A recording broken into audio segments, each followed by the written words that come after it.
When you think about engineering documents, it's easy to just see them as, well, paperwork. But they're not. They are the literal language that builds our modern world. Everything from giant power plants to the tallest skyscrapers. So today, we're going to decode that language, the one that builds our future.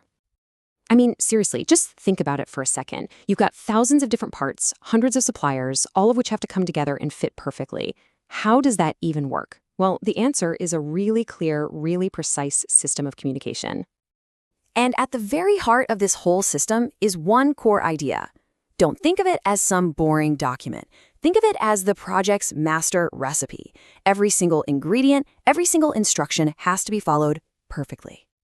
Okay, so let's dive right into this. What exactly is this master recipe, or as we call it in the industry, the spec? The spec is the project's ultimate source of truth. No question about it. It's the engineering consultant's exact list of demands, and it covers everything. The exact type of steel they want, how it has to be installed, and even the kind of warranty it needs to have. And look, here's the bottom line. For your product or your work to get that final green light, it absolutely must match what's written in that spec. The equation is really simple. You meet the spec, you get approved. Right? But these documents can be massive, right? Hundreds of pages long. So how on earth do you find what you need? Well, the good news is they all follow a very logical and consistent structure. Let's break that down. So the whole thing is broken up into sections, kind of like chapters in a book. Every single item, whether it's a massive transformer or a simple switchboard, gets its own unique section with a specific code. And this system is amazing because it makes it incredibly efficient to find the exact requirements for the exact thing you're working on. Now this next part, this is the golden rule. It's the secret code to understanding any spec. As you can see, every single section is broken down into 3 parts. Part 1, general, is like the rules of the game. Part 2, product, tells you the exact materials you need.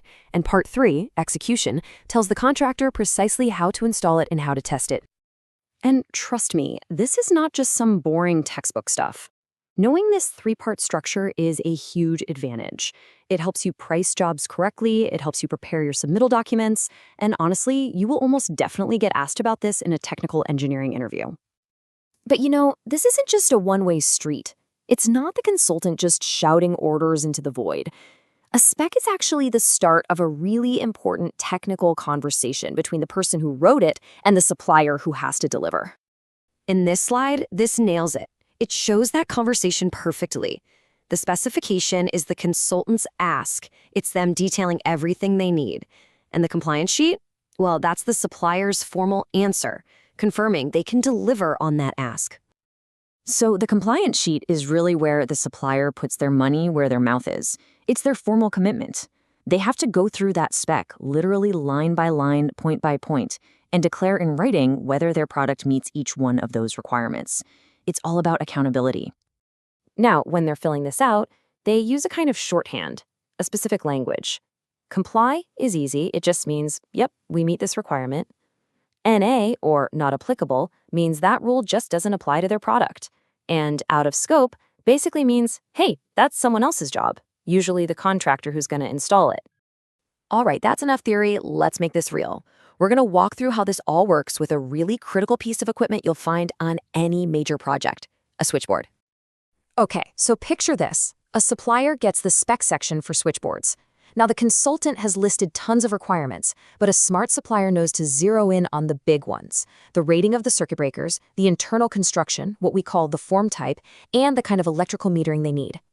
So what's their game plan? It's super methodical. First, they don't just skim it. They read every single word of that spec. Then they gather all their technical data sheets and catalogs to prove what they've got. They carefully fill out that compliance sheet, and if there's anything that doesn't quite match, they list it out. Those are called deviations. Finally, they bundle it all up and send it in for approval. Now, while they're reviewing all this, they're doing some absolutely crucial engineering checks. For instance, they have to make sure the main breaker is sized correctly. It's not just about handling the normal electrical load. You have to add a safety factor. You can see the formula here. And this isn't optional. This is a huge, non-negotiable safety calculation. And here's another super important safety check: the size of the neutral wire. With all the computers and modern electronics in buildings today, you get these things called harmonic currents. So the rule is incredibly simple, as you can see. The neutral wire has to be just as big as the main power wires to handle that risk. Easy to remember, but absolutely critical. So, when the supplier does all their homework, performs these checks, and puts together a clear, compliant package, what's the result? A quick and easy approval from the consultant. And that green light is what everyone's been waiting for. It means the factory can finally start building, and the project keeps moving forward. So let's zoom out. Why does all of this matter? Is it just a bunch of red tape? Absolutely not. This whole system is the essential framework that makes sure our projects get built safely, on time, and to a really high standard of quality. So if you're going to remember anything from all this, let it be these key points. First, specs are there to prevent chaos and guarantee quality. Second, that three-part structure, general, product, execution, that's your roadmap. And the compliance sheet? It's a formal promise. Knowing this entire process is absolutely essential for your career, from landing the job to finishing the project. And that brings us to one last thing to think about. We've just walked through the language of engineering as it works right now, today. But things are changing fast, right?